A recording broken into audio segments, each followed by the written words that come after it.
vamos a estar viendo este capítulo, que la verdad es un capítulo bastante interesante, porque Pablo trata un tema muy fuerte dentro de la iglesia. Y les voy a ser honestos, cuando me di cuenta qué capítulo me tocaba y lo empezaba a leer, yo decía, híjole, pues ¿qué voy a decir de este capítulo? Porque es un tema complicado, es un tema fuerte, pero por algo está en la Biblia. Y pues lo que Pablo va a tratar es que se estaba cometiendo un pecado de inmoralidad sexual. Entonces, como cultura, tenemos muy presente que cuando alguien cae en un pecado o que involucra algo sexual, pues es demasiado alarmante.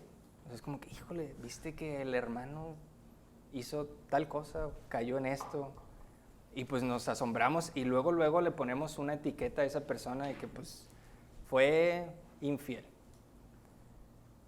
Sin embargo, aun y cuando nosotros pudiéramos decir, oye, el tema que está tratando Pablo es demasiado fuerte, en realidad lo que Pablo está juzgando o está tratando aquí no es la gravedad del pecado, porque para Dios todos los pecados tienen la misma gravedad y lo podemos ver en el ¿cómo se llama? Cuando les da la ley, los 10 mandamientos, no les da un orden de que este pecado es más grave que este otro, no, les da una lista de cosas que no debían hacer y no les dice tal cosa es más grave que otro pecado. Entonces, lo que quiero aquí aclarar es que Pablo no juzga la gravedad del pecado delante de Dios, sino Pablo estaba juzgando la tolerancia al pecado dentro de la iglesia.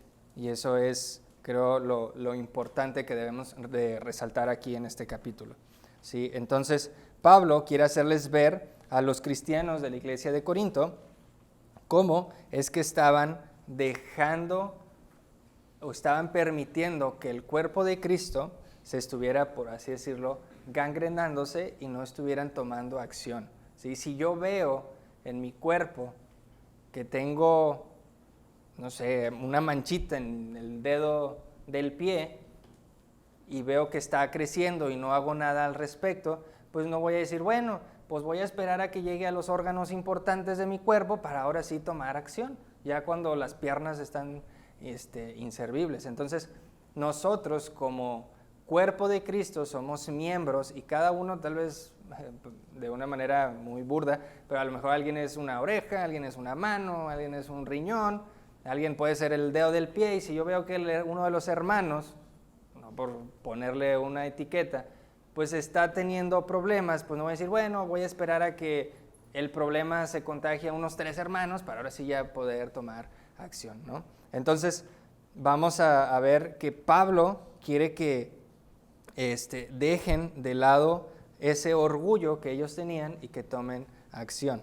Entonces, vamos a estar leyendo los primeros 2 versículos que dice: de cierto se oye que hay entre vosotros fornicación, y tal fornicación cual ni aun se nombra entre los gentiles, tanto que alguno tiene la mujer de su padre. Y vosotros estáis envanecidos. ¿No deberíais más bien haberos lamentado para que fuese quitado de en medio de vosotros el que cometió tal acción? Pablo está aquí como indignado, decir, no puedo creer, o sea, me cuesta trabajo creer que ustedes hayan permitido, sabiendo lo que está pasando, y hayan guardado silencio. Y que, peor aún, se sientan cómodos permitiendo que un miembro de la iglesia esté con la mamá, o bueno, más bien con la esposa de su papá. En este caso, en otras traducciones lo traduce como su madrastra, o sea, no era su mamá tal cual, pero pues era su madrastra. Entonces, dice, ¿cómo es posible que estén tan relajados permitiendo esta tal acción? Y dice Pablo, o sea, eso es algo que ni aun entre los gentiles se nombra. Obviamente Pablo sabía que en la cultura grecorromana el tema de la inmoralidad sexual dentro de esta cultura era algo muy aceptado.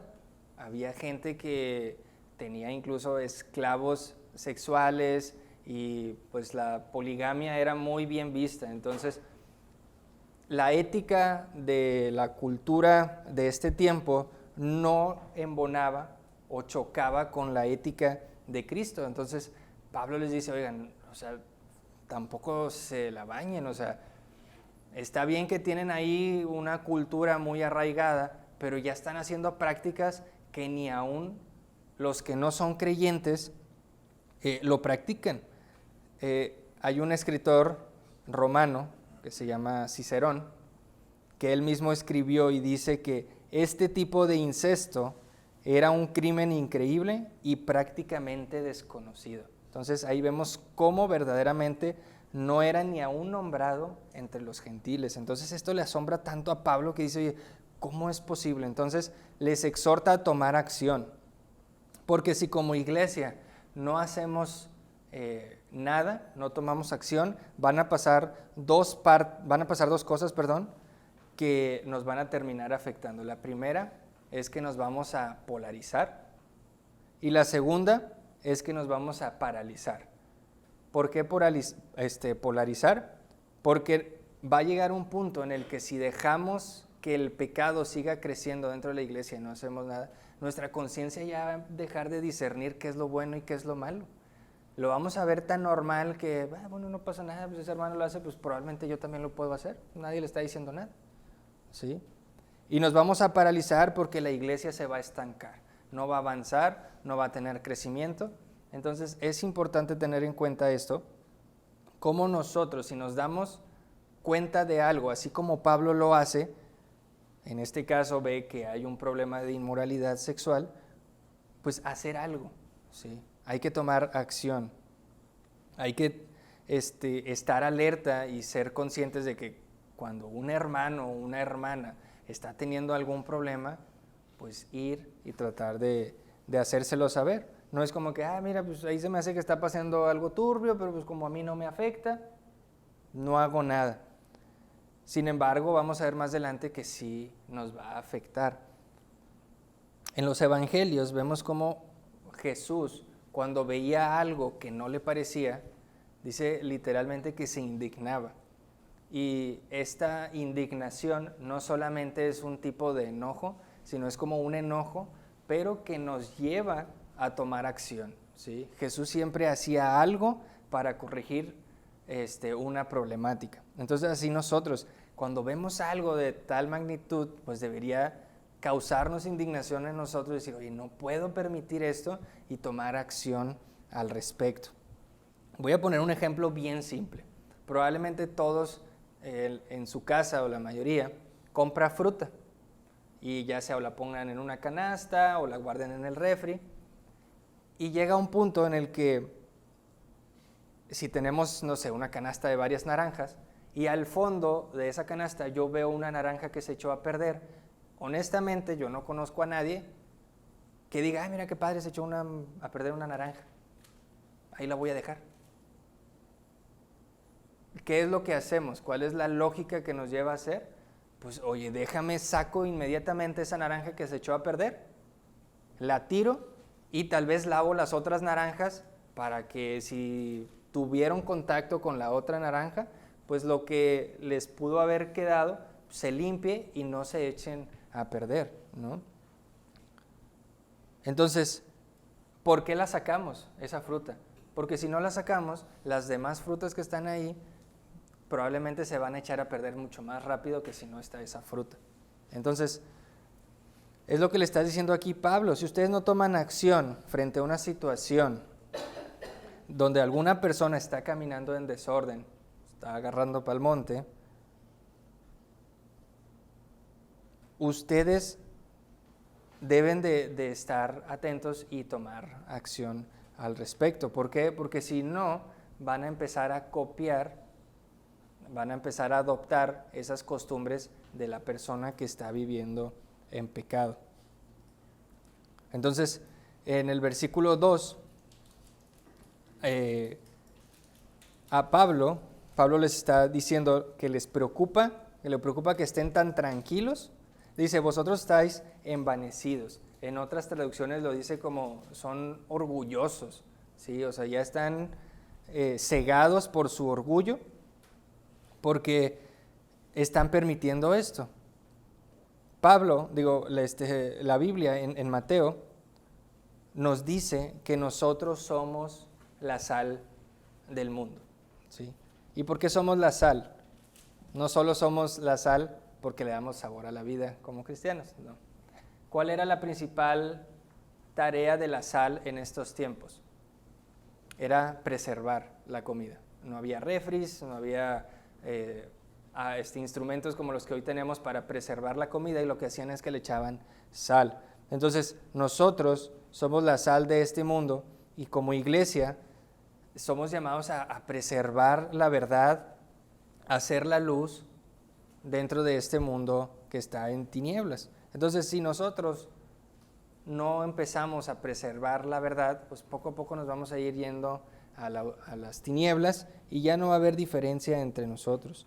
Entonces, probablemente los cristianos de Corinto estaban permitiendo esto en nombre de la tolerancia, es decir, aquí somos muy tolerantes con todos, somos muy amorosos, miren qué tan amorosos somos que permitimos todo lo que pase aquí adentro y no pasa nada. Entonces aquí somos una iglesia de mente abierta. Entonces eso no debe pasar dentro de la iglesia. Debemos ir, ¿qué dicen las escrituras respecto a eso? Y la escritura es muy clara. Esto no debe pasar. Pues ¿sabe qué, hermano? Lamentablemente, aunque sí tratamos de llevarnos bien con todos, pero lo que usted está haciendo la Biblia no lo permite. Y eso es lo que Pablo quiere, que exhorta a la iglesia, y esto también nos ayuda a nosotros como enseñanza, a ver cuando una situación de pecado está dentro de la iglesia, frenarla completamente. Ahora,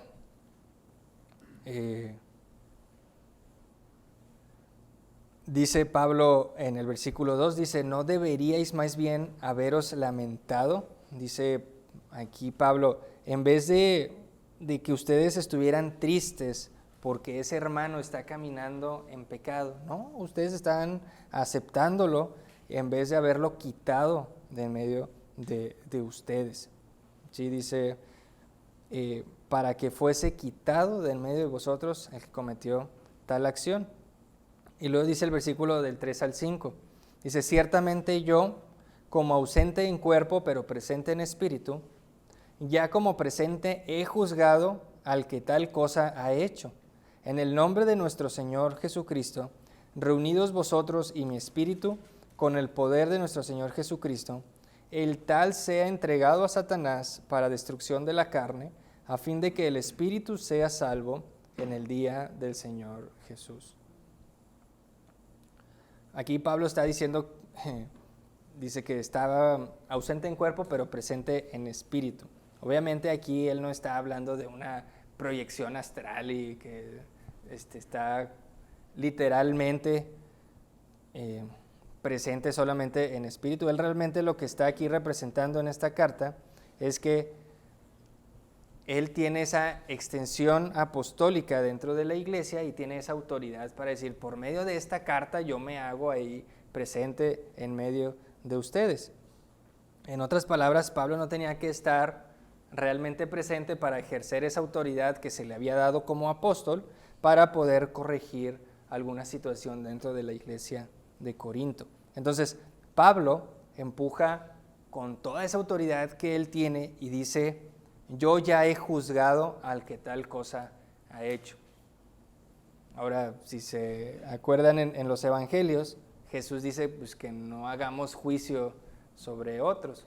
Y podemos decir, bueno, ¿qué está haciendo Pablo? O sea, porque él sí puede juzgar.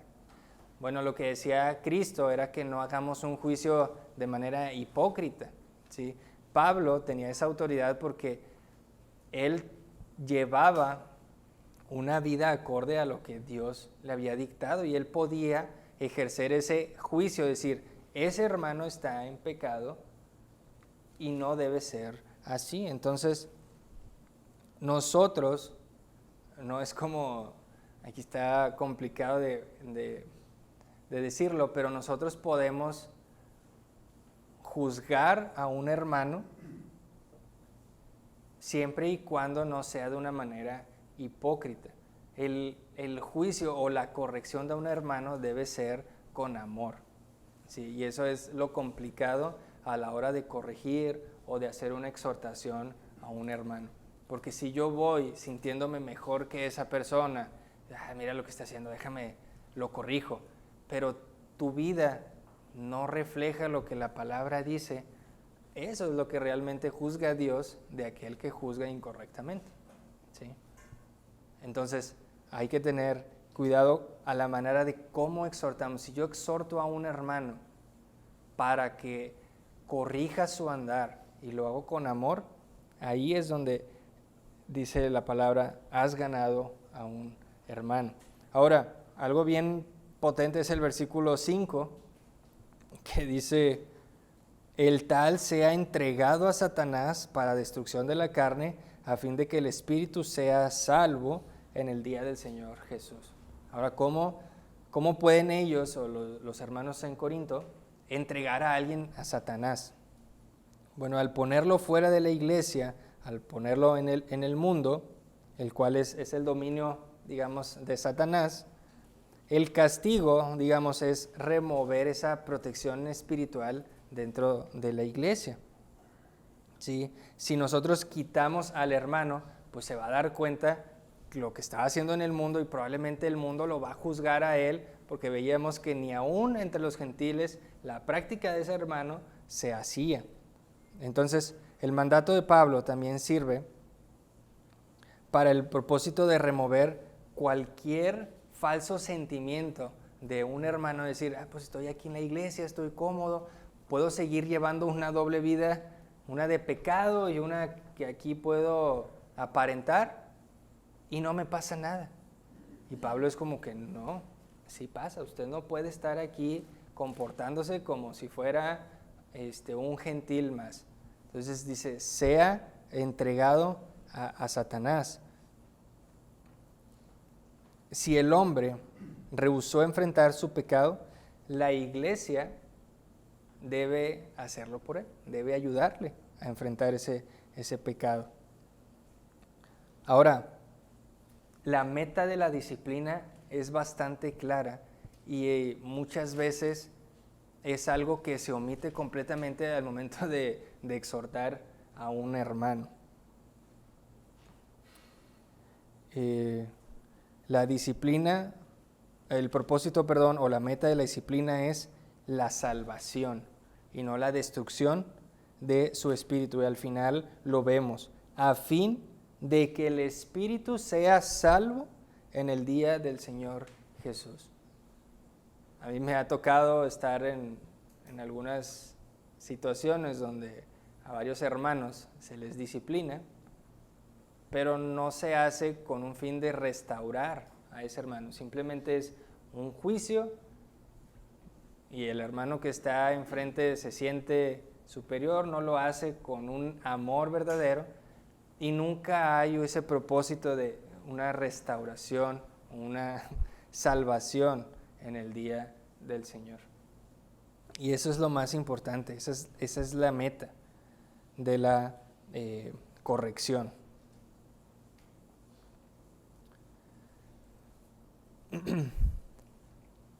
Toda disciplina en la iglesia debe ser llevada a cabo con la actitud de restauración y no de condenación.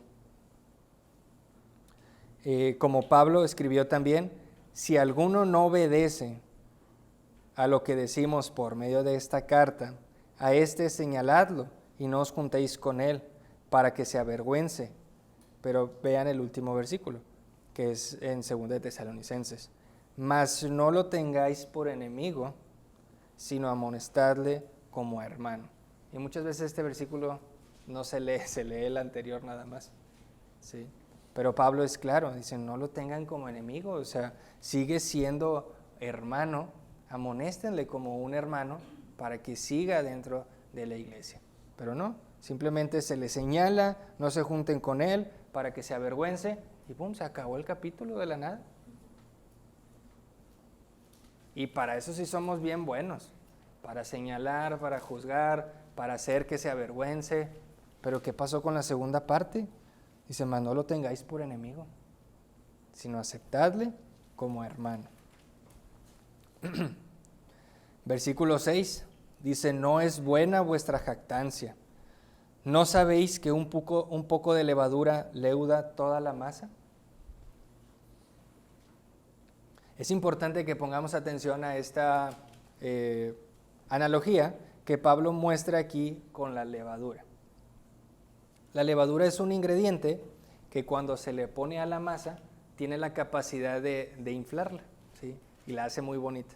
Me acuerdo cuando mi mamá hacía pizzas, decía, no hombre, le tenemos que poner la levadura, y luego la ponía en un trapo y hacía masa así bien pequeña, y media hora después ya estaba así una bola de masa bien grande, y se nos hacía muy interesante cómo crecía la masa.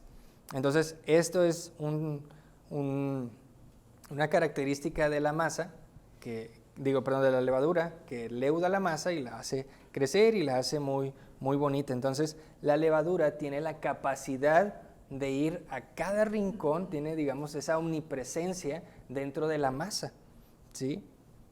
Y aunque puede ser visto como un ingrediente bastante útil para la masa, pues realmente tiene una desventaja, que así como hace crecer la masa, también descompone la masa mucho más rápido. Entonces, cuando a la masa o a un pan le sale moho, es porque la levadura estuvo presente. Entonces, el problema de la levadura es que acelera esa descomposición de la masa. Entonces, sí la hace muy bonita la masa, pero también la hace débil, porque hace que se eche a perder más pronto.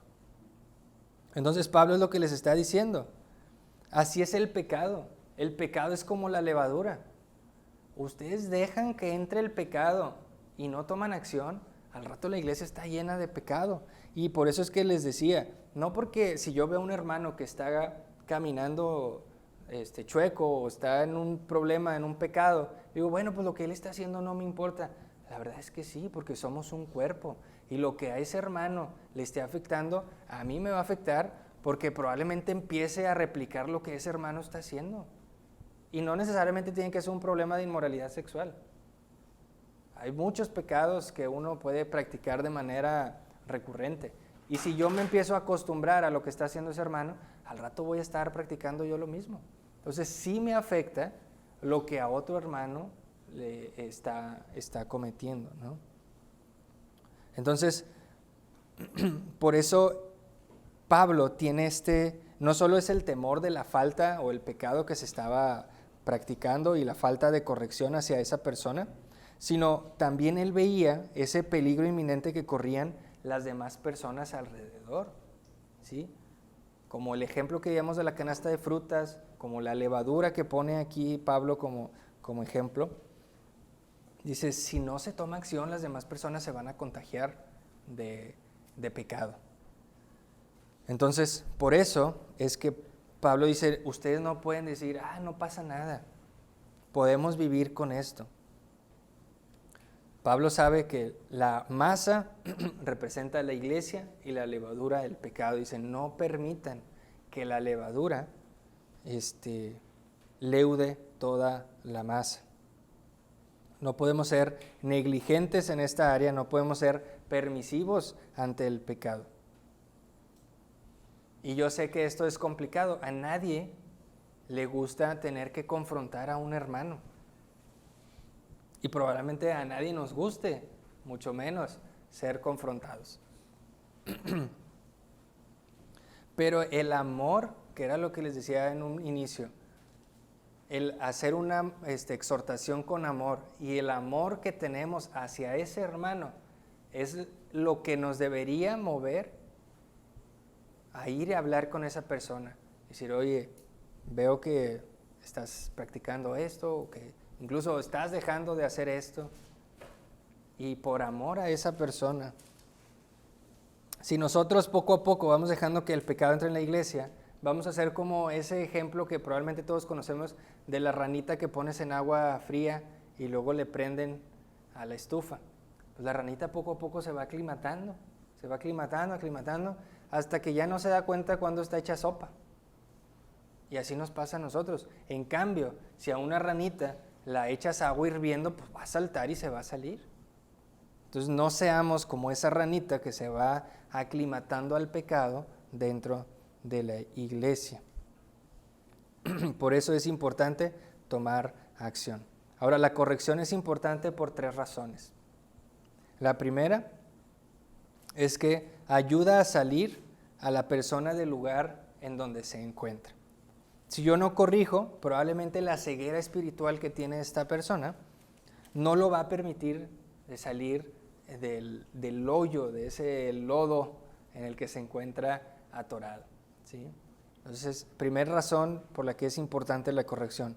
La segunda es que la corrección nos protege a todos, ¿sí? Aparte de que protege a esa persona para que yo ya no siga cometiendo esa falta que está haciendo, pues también protege a la iglesia de no caer en el error o en los errores que ese hermano pudiera estar cometiendo y no ofender a Dios. Y la tercera es que la corrección guarda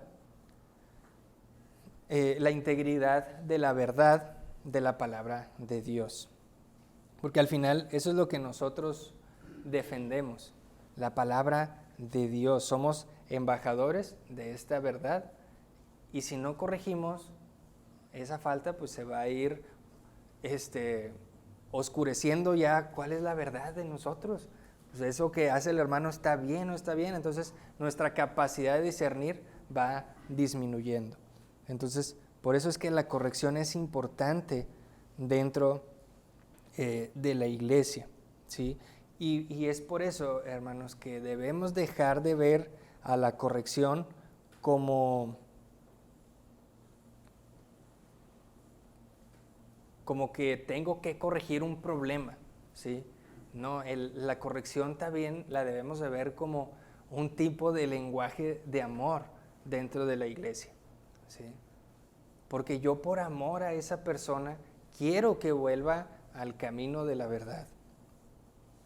Cuando un padre corrige a su hijo, uno quiere pensar que lo corrige por amor, no nomás por desquitarse con el niño, ¿sí? Igual Dios al que ama disciplina y lo corrige. Entonces, así debemos ser nosotros. Si yo amo a tal persona, pues lo voy a corregir para que vuelva al camino de la verdad. Versículos 7 y 8 dice: limpiaos pues de la vieja levadura para que seáis nueva masa, sin levadura como sois, porque nuestra Pascua, que es Cristo, ya fue sacrificada por nosotros. Así que celebremos la fiesta, no con la vieja levadura, ni con la levadura de malicia y de maldad, sino con panes sin levadura, de sinceridad y de verdad. En la Pascua, cuando los judíos celebraban la Pascua, toda la levadura era removida de los panes que comían. Durante una semana celebraban la Pascua y no comían nada con levadura. Entonces Pablo dice que tal y como los judíos estaban preocupados por remover la levadura en esa semana, así la iglesia debe tener esa preocupación por remover el pecado dentro de nosotros. Y nos dice Pablo, es como se dice, nuestra Pascua es Cristo, y es como si fuera una Pascua que celebramos todos los días, ¿sí? Ya Cristo fue crucificado por nosotros, se hizo ese sacrificio, pues celebremos la fiesta, dice, todos los días, no nada más una semana como se celebraba la Pascua. Si Cristo ya murió por nosotros, celebramos esa Pascua porque ya fue el sacrificio que nos libra de la muerte, y dice, celebramos la fiesta no con la vieja levadura, ¿sí? Ya esa levadura, que es el pecado, Cristo la limpió. No caigan otra vez a practicar la levadura antigua, ¿sí? La conexión de Pablo entre la pureza de la Pascua y la vida cristiana no es un camino extraño. Jesús es nuestro Cordero que fue sacrificado y esa sangre fue derramada para que el juicio de Dios pudiera pasar sobre nosotros. Entonces es lo que está Pablo aquí diciendo. Las mismas características que denotan la Pascua, pues son cosas que nosotros debemos adoptar, que es una salvación, es liberación, hay gozo, hay plenitud y hay pureza de la levadura. Entonces, no practiquemos el pecado, no nos acostumbremos a que sea algo normal dentro de la iglesia y mucho menos dentro de nuestras vidas. Vemos cómo Pablo aquí usa dos tipos de panes, ¿sí? Dice uno que tiene vieja levadura, que es de malicia y de maldad, y el otro que es de sinceridad y de verdad. Quisiera usar otra ilustración. Probablemente nos ha pasado que compramos pan y si no está la temperatura correcta o lleva mucho tiempo, pues de repente lo queremos usar y está lleno de moho y decimos, sí, pues ya se nos echó a perder este pan, pues necesito pan, voy a comprar pan nuevo. Entonces voy a la panadería o voy a un supermercado y compro pan fresco, que huele rico, recién horneado. Yo creo que nadie dice, pues déjame, quito la bolsa del pan mozo, del pan que ya se echó a perder, y lo pongo junto al nuevo, para que la frescura del nuevo se le pase al viejo. Porque eso no pasa, nadie hace eso porque eso no pasa. ¿Qué es lo que va a pasar? Pues que lo viejo del pan mozo y todo lo que está ya echado a perder, se va a contagiar al pan nuevo. Va a dejar de ser pan fresco y probablemente va a empezar a oler mal. Entonces, Pablo es lo que está diciendo, quiten eso, apártenlo, porque si lo dejan, si lo permiten, si dejan que entre a la iglesia, pues lo que está nuevo, lo que está fresco, se va a empezar a echar a perder. Entonces, es por eso que Pablo usa estas ilustraciones. Dejen lo que es de malicia y de maldad y coman o practiquen los panes que son sin levadura, de sinceridad y de verdad. Por eso Pablo invita a los hermanos a participar de esta Pascua que es Cristo. ¿Sí? Cristo ha eliminado el pecado que nos acusa. Sí tenemos un cuerpo que por inercia y por nacimiento hay pecado, pero no debemos de practicar el pecado. Versículo 9 dice, os he escrito por carta que no os juntéis con los fornicarios. Ahora, Hamlet lo mencionaba, creo, la semana pasada. Hay cartas y en este caso vemos que Pablo ya les había escrito una carta. No tenemos conocimiento de esta carta, no sabemos qué le pasó, pero por lo que vemos, ya Pablo había tenido un acercamiento con ellos, ya había hecho una corrección de algunas cosas dentro de la iglesia y probablemente así como estaban permitiendo estas acciones dentro de la iglesia, probablemente los cristianos en la otra carta, y esto ya es cosecha mía, pues estaban juntando libremente con personas que practicaban una serie de cosas, en esta lista que vamos a ver más adelante, pero hay un punto bien importante, porque dice, no os juntéis, y literalmente no os juntéis es no se mezclen con estas personas o no tengan esas relaciones sociales. Es como si alguien invita a alguien a comer a su casa, pues es porque tiene cierta apego con esa persona o tiene una buena relación, no es como que voy a invitar a alguien que ni conozco a mi casa, pues generalmente no hacemos eso. Si yo invito a alguien a mi casa es porque tengo alguna relación estrecha con esa persona. Entonces aquí es lo que dice Pablo, os he escrito que no se mezclen, que no tengan relaciones sociales, dice, con los fornicarios. Voy a leer los siguientes versículos. No absolutamente con los fornicarios de este mundo, o con los avaros, o con los ladrones, o con los idólatras, pues en tal caso os sería necesario salir del mundo. Más bien os escribí que no os juntéis con ninguno que, llamándose hermano, fuere fornicario, o avaro, o idólatra, o maldiciente, o borracho, o ladrón, con el tal ni aun comáis, porque ¿qué razón tendría yo para juzgar a los que están fuera? ¿No juzgáis vosotros a los que están dentro? Porque a los que están fuera Dios juzgará. Quitad pues a ese perverso de entre vosotros. Entonces, obviamente Pablo lo que les está diciendo aquí, yo no espero que ustedes, hermanos cristianos, esperen una conducta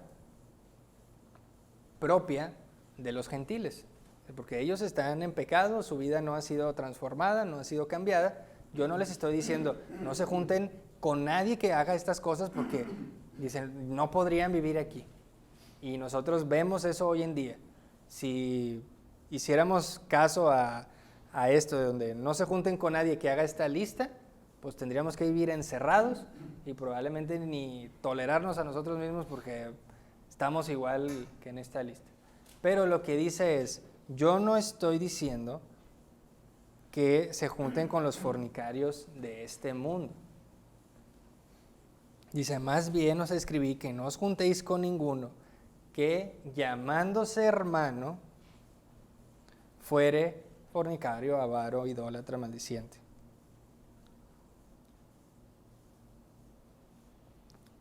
Y esto es lo que nosotros debemos de corregir. Ahora, no solamente esta lista de 5 o 6 adjetivos dentro de una persona, no, hay mucho más. La lista podría ser muy, muy extensa. Entonces, si nosotros nos separamos de esas personas del mundo, pues no podríamos ir y compartir el Evangelio. Entonces, es necesario salir al mundo, ir y compartir el Evangelio, pero dice, ya dentro de la iglesia, si alguien dice, yo soy hermano y estoy haciendo estas cosas, pues cuidado, porque si se empiezan a mezclar, las mañas de esa persona las vas a empezar a adoptar y pues cuidado. Sorpresivamente, esto que Pablo advierte, es decir, no estoy diciendo que no se junten con las personas del mundo, es lo que muchas gentes toman como pretexto para tener un nivel de santidad, de decir, no, es que yo no me junto con esas personas del mundo porque yo soy santo. No, eso no es lo que Pablo les está diciendo aquí. En lugar de eso, sin aprobar el pecado de los pecadores que hay allá afuera, debemos de no tolerar el pecado dentro de la iglesia. Entonces, dice Pablo, no nos sorprendamos por las atrocidades que hay afuera, pero sí sorprendámonos y tomemos acción por ese tipo de acciones si entran dentro de la iglesia. Dice Pablo, ¿qué razón tendría yo para juzgar a los de afuera? Pues ninguna. ¿Por qué? Porque lo que se espera es que vivan en pecado. Dice, eso es tarea de Dios. Dios los va a juzgar cuando sea el juicio a la tierra. Pero dice, si están dentro de la iglesia, ¿a poco no ya hacen juicio entre ustedes? Dice, pues que ese juicio sea íntegro, que sea un juicio real, con amor. Y luego dice, pues quitad pues a ese perverso de entre vosotros. Los cristianos en Corinto estaban errando en hacer un juicio correcto, ¿sí? Estaban juzgando tal vez donde no deberían y lo que deberían juzgar no lo estaban haciendo. Entonces dice, no debieron haber guiñado, por así decirlo, lo que este personaje estaba practicando. Lo que debieron haber hecho era removerlo, si ya se le dijo varias veces. También eso es parte de la corrección, que es otro tema en otra carta de cómo debe ser la corrección, pero Si uno habla con el hermano y luego el hermano no hace caso, dice, pues llévate unos 2 testigos. Y si de a tiro no hace caso, pues ahora sí delante de la iglesia. Y si no, lo complicado es decirle, hermano, pues usted no puede pertenecer aquí porque pues, se le ha tratado de corregir y todo. Pero el hacer eso debe llevar una serie de pasos y todo debe de ser con amor. Sí. Eso es lo complicado. Por eso dice ya al final Pablo, quitad a ese perverso de entre vosotros porque me preocupa que la iglesia se llene de levadura. Entonces, es importante recordar, hermanos, que el tratar el pecado de una persona no solo es por amor de la pureza de la iglesia, sino también por la propia salvación de esa persona. Sí, es lo que nos dice el versículo 5. A fin de que el espíritu sea salvo en el día del Señor. Entonces, a manera de conclusión, probablemente no hay, o que sepamos, algún problema de inmoralidad sexual, tal cual como hay o había en Corinto, pero eso no nos exenta de que no haya algún otro pecado dentro de la iglesia. Y probablemente no lo haya ahorita, pero si lo llega a ver y nos damos cuenta, es importante tomar acción. Y esa corrección debe ser por amor a ese hermano, por amor a la iglesia, y pues tengamos presente esto, ¿no? Que nos deja Pablo, tener practicar esa Pascua día tras día que tenemos en Cristo. No solamente el domingo vengo y aquí estoy en paz, estoy con los hermanos. No, esa Pascua es algo que debemos practicar día tras día. Vamos a orar. Te damos gracias, Señor, por tu amor, gracias por tu palabra que nos has dejado, gracias por las enseñanzas que podemos obtener dentro de ella y pues ayúdanos, Señor, a ser no solamente oidores, sino practicar tu palabra. Ayúdanos a practicar el amor como realmente es, ese amor que no espera algo a cambio y quita de nosotros cualquier orgullo, cualquier envanecimiento que pudiera haber en nuestras vidas y que eso que estorbe nuestro crecimiento, ya sea individual y como iglesia, sea removido y seamos una iglesia que camina en la verdad. Gracias una vez por tu palabra. Amén.